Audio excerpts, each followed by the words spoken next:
법무부가 주관한 광역형 비자 사업 시범 대상지로 울산시가 선정되면서 사업이 본격적으로 추진됩니다.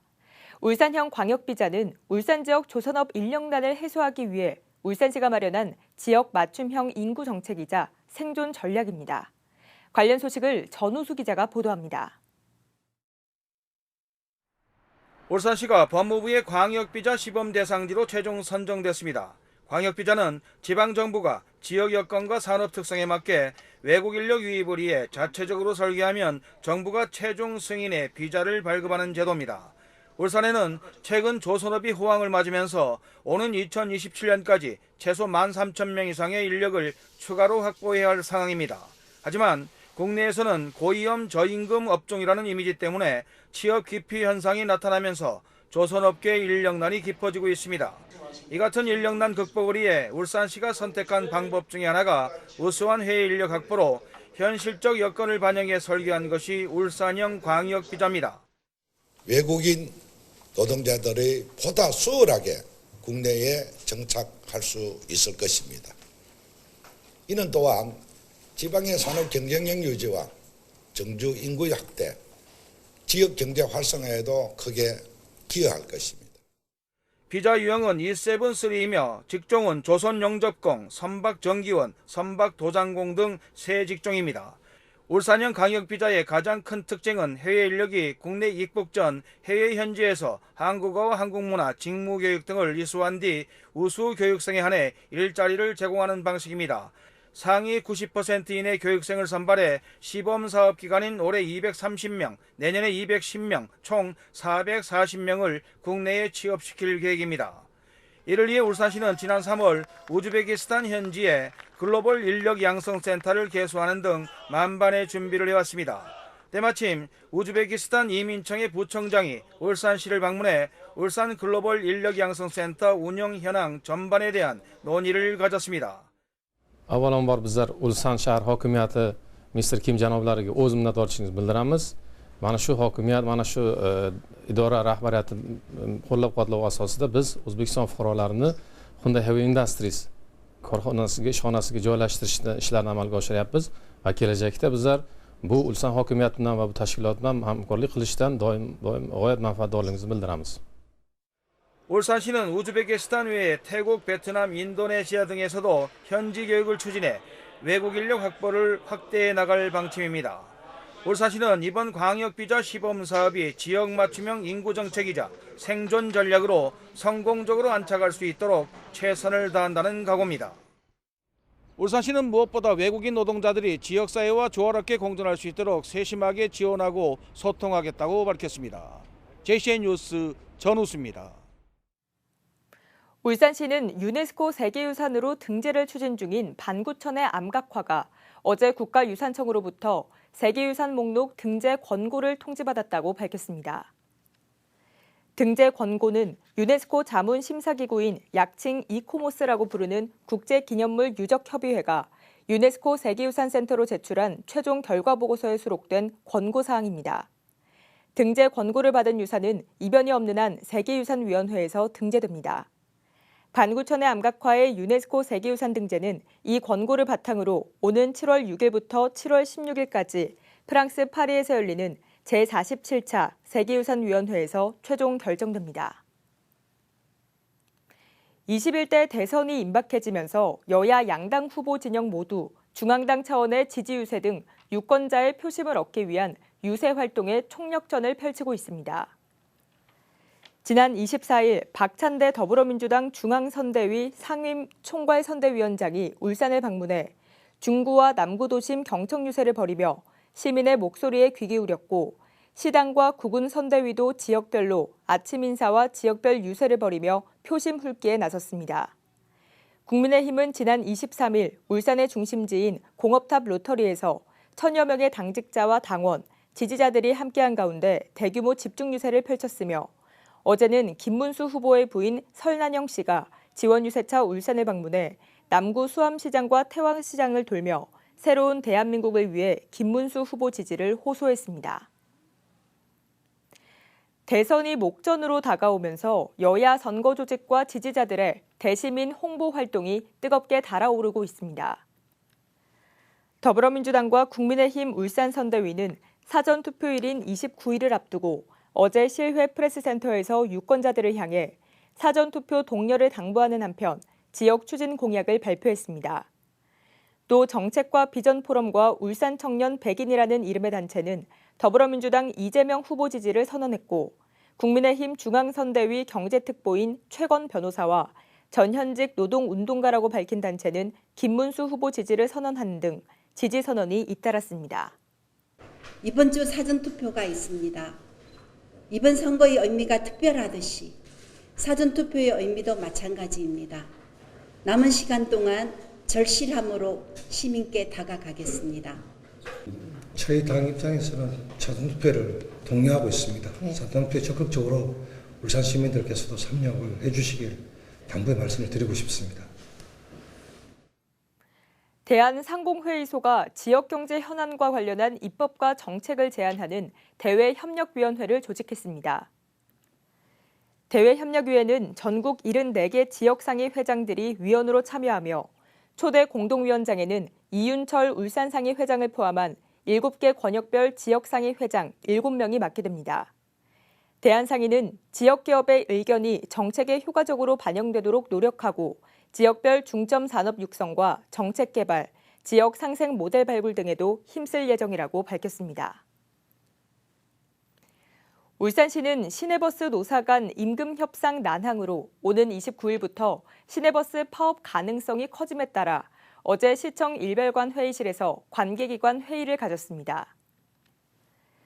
울산시는 노사 간 협상 기한인 오늘까지 교섭 타결이 이뤄지지 않을 경우 28일 첫차부터 울산 시내버스 187개 노선 889대 가운데 105개 노선과 702대의 운행이 중단돼 시민 불편이 클 것으로 우려된다고 밝혔습니다.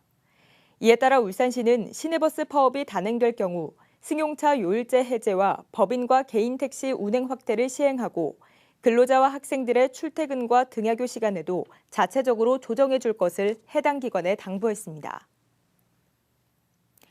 울산 시내버스 노조가 내일 첫 차부터 파업을 예고함에 따라 울산시 교육청이 등교 시각 연기와 학사 일정 조정 등을 학교장 자율로 결정하도록 했습니다. 시교육청은 어제 이 같은 내용의 공문을 울산 지역 모든 학교에 발송했습니다. 각 학교는 필요에 따라 등하교 시간과 학사 일정을 조정해 학생과 학부모에게 알릴 예정이며 시교육청은 울산시와 긴급 연락망을 갖춰 교섭 상황을 주시할 계획입니다. 울주군 온산읍 삼평리 일원에 추진 중인 산업폐기물 매립장 건설 사업이 환경영향평가 최종 협의 단계에서 재검토 결정을 받았습니다.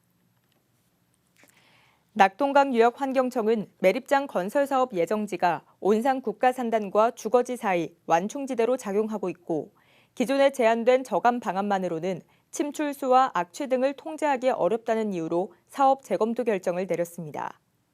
이에 대해 울주군은 삼평 폐기물 매립장 조성과 관련한 도시관리계획 위반 사항을 취소하는 것을 내용으로 청문 절차를 거쳐 관련 행정 절차를 마무리할 계획이라고 밝혔습니다. 해오름 동맹 상생협의회 2025년 상반기 정기회가 어제 오후 포항 체인지 업그라운드에서 김두겸 울산시장과 이강덕 포항시장, 준하경 경주시장을 비롯한 3개 도시 부시장과 실국장 등 40여 명이 참석한 가운데 열렸습니다. 어제 회의에서는 현재 진행 중인 태화강 형산강 프로젝트와 해오름 동맹 2차 전지 글로벌 메카 조성 등 43개의 해오름 동맹 공동협력 사업에 대한 추진 상황 점검과 상생 협력 방안 등을 논의했습니다. 특히 올해부터 해오름 동맹 공동사업 추진 과정에서 전문가의 의견 수렴과 사업의 효과를 극대화하기 위해 도시별 4명씩 총 12명으로 구성된 해오름 동맹 자문단을 운영하기로 했습니다. 초여름 더위가 일찍 찾아오면서 해수면 온도도 빠르게 오르고 있습니다. 이로 인해 비브리오 폐혈증의 위험도 커지고 있는데요. 치료제도 없고 치사율도 높은 감염병인 만큼 각별한 주의가 필요합니다. 라경훈 기자가 보도합니다. 본격적인 여름철을 앞두고 해수면 온도가 상승하면서 비브리오 폐혈증 감염 우려가 커지고 있습니다. 최근 충남 태안에서 올해 첫 환자가 발생했습니다. 비브리오 폐혈증에 감염된 환자는 연간 수십 명을 웃돌고 있습니다. 지난해는 감염자 가운데 절반에 가까운 환자가 사망하기도 했습니다. 특히 매년 5월부터 첫 환자가 나오기 시작해 8월과 9월 사이에 환자 수가 절정에 달합니다. 비브리오 폐혈증은 바닷물 속 비브리오균에 감염돼 생기는 급성 감염병입니다. 주로 오염된 해산물을 날것으로 먹거나 상처난 피부가 오염된 바닷물에 닿았을 때 감염됩니다. 비브리오 폐혈증은 주로 고위험군을 중심으로 발생하는데 치사율이 무려 50%에 달합니다. 감염되면 주로 발열과 오한, 복통 증상이 나타나고 다리에 수포가 생기기도 합니다. 이상기후로 해수면 온도 상승 시기가 앞당겨지면서 환자 발생 시기도 점점 빨라지고 있습니다. 지구온난화로 해수면 온도가 계속 상승하기 때문에 앞으로도 이 비브리오 폐혈증은 계속 발생하고 또 빈도가 더 늘어날 걸로 예상이 되고 보통 여름에만 발생한다고 생각하지만 앞으로 이런 봄이나 가을까지 확대될 걸로 생각이 됩니다. 방역당국은 비브리오 폐혈증을 포함한 수인성 감염병 대응을 위해 비상방역체계를 가동하고 있습니다. 증상이 발생되면 즉시 병원을 방문하여 적절한 항생제 복용 등의 치료가 필요합니다. 어패류, 게, 새우 등은 반드시 익혀 먹고 조리 시 위생수칙을 철저히 준수해 주실 것을 당부드립니다. 비브리오 폐혈증은 사람 사이에는 전파되지 않습니다. 다만 백신이나 치료제가 없어 개인의 예방수칙 준수가 무엇보다 중요합니다. JCN 뉴스 라경훈입니다.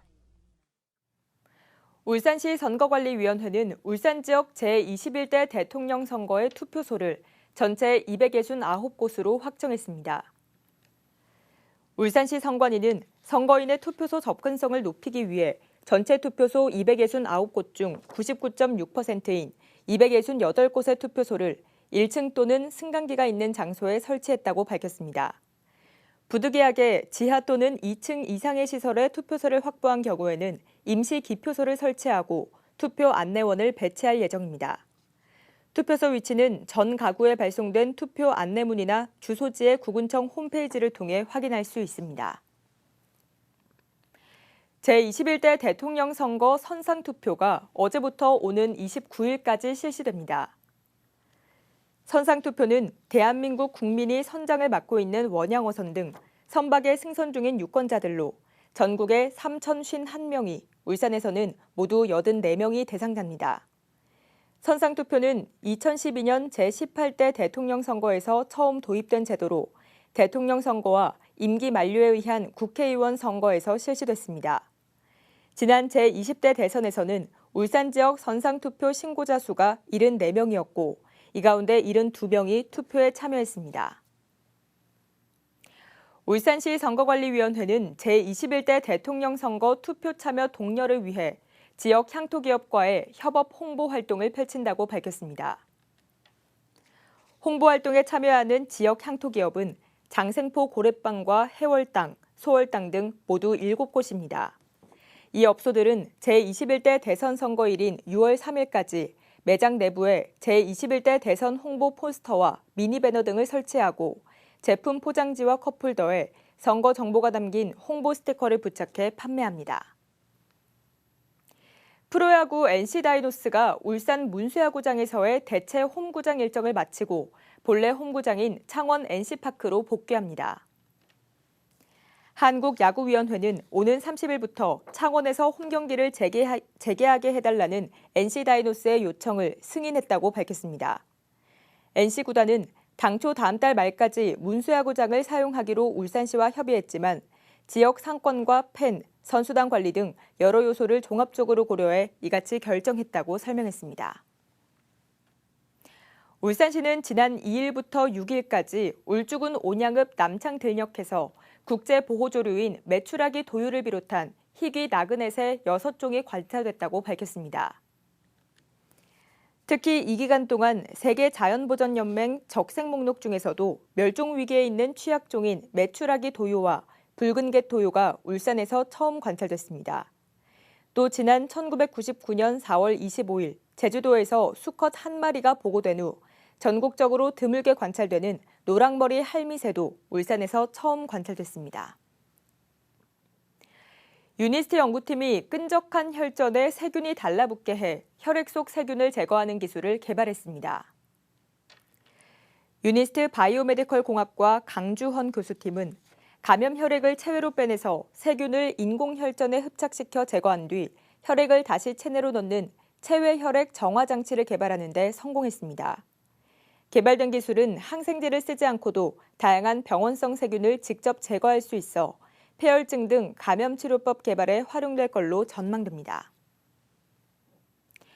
울주군이 내일부터 지역 소상공인들을 대상으로 소상공인 자금 특례 보증 지원 사업 1차 접수를 시작합니다. 이번 사업은 총 융자 금액 600억 원 규모로 진행되며 1차 접수에서 300억 원을 지원합니다.